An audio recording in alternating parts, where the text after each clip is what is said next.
Hi అండి, welcome back to worry miracles. నేను మీ శ్రావణి. ముందుగా మీ అందరికీ కూడా వరలక్ష్మి వ్రత శుభాకాంక్షలు.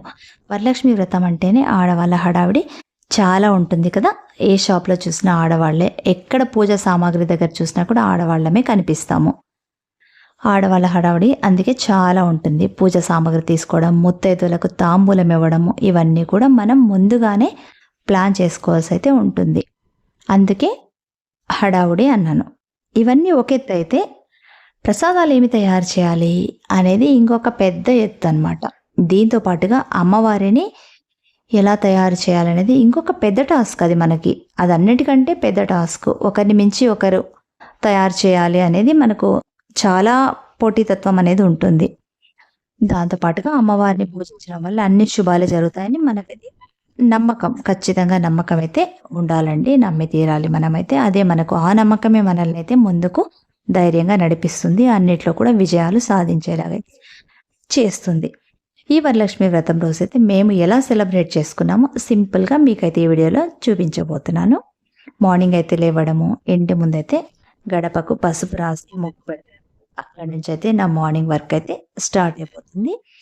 ఆ తర్వాత స్నానాదులన్నీ ముగించుకొని ప్రసాదాలు చేయడం అయితే స్టార్ట్ చేసేసుకున్నాను. ప్రసాదాలన్నీ కూడా చేసేటప్పటికి మా పిల్లలు, తర్వాత మా వారంతా కూడా లేవడము, వాళ్ళ వర్కుల వాళ్ళు బిజీ అయిపోవడం అయితే జరిగిందనమాట.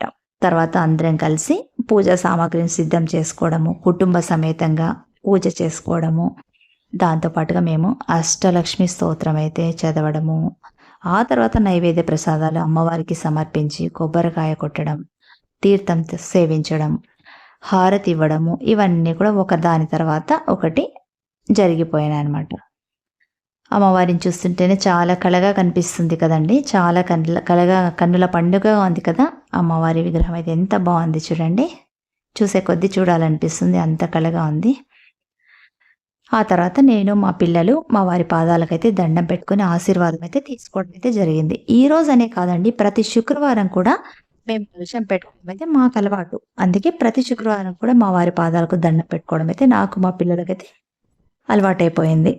మా పిల్లలు కూడా ప్రతిరోజు ఇప్పటికీ ఈ రోజు వరకు కూడా కాలేజీకి వెళ్ళేటప్పుడు నాకు, మా వారికి పాదాలకు దండం పెట్టుకొని ఆశీర్వాదం తీసుకొని వెళ్తారు. వారికి మనం ఇచ్చిన ఆశీర్వాదం అంత గొప్పది.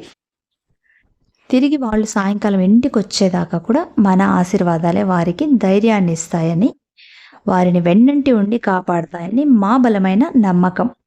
మీలో కూడా ఎవరికైనా ప్రతిరోజు దండం పెట్టుకొని పోయే అలవాటైతే ఉందా తల్లిదండ్రులకు? ఉంటే కామెంట్ చేయండి. సో ఇంకేముంది, పూజ అయితే చివరికి వచ్చేసింది. కొబ్బరికాయ కొట్టేస్తున్నారు మా వారు. తర్వాత ప్రసాదాలు, తీర్థం అందరం తీసుకోవడము.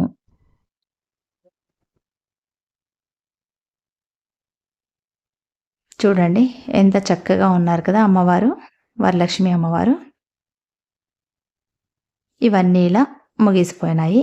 ఇంకా ముత్తైదువులు వచ్చే టైం అయిందండి. వాళ్ళకు కూడా తాంబూలం అయితే ఇవ్వాల్సి ఉంది.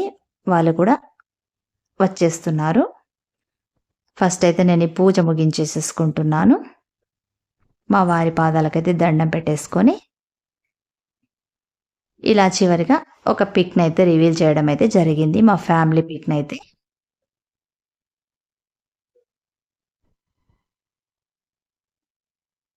ఇంకేముంది, ఈ రోజుకైతే వరలక్ష్మి వ్రతం పూజ అయితే ముగిసింది. మీరు కూడా ఎలా చేసుకున్నారో ఒక కామెంట్ ఇవ్వండి. తర్వాత నా వీడియో నచ్చినట్టయితే ఒక లైక్ ఇవ్వండి. మీ అందరి మీద కూడా ఆ వరలక్ష్మీదేవి ఆశీస్సులు మీ పైన ఉండాలని మనస్ఫూర్తిగా కోరుకుంటున్నాను. మరొకసారి మీ అందరికీ కూడా వరలక్ష్మి వ్రత శుభాకాంక్షలు. నెక్స్ట్ మళ్ళీ ఇంకొక మంచి వీడియోతో మళ్ళీ మీ ముందుంటా. Until then bye.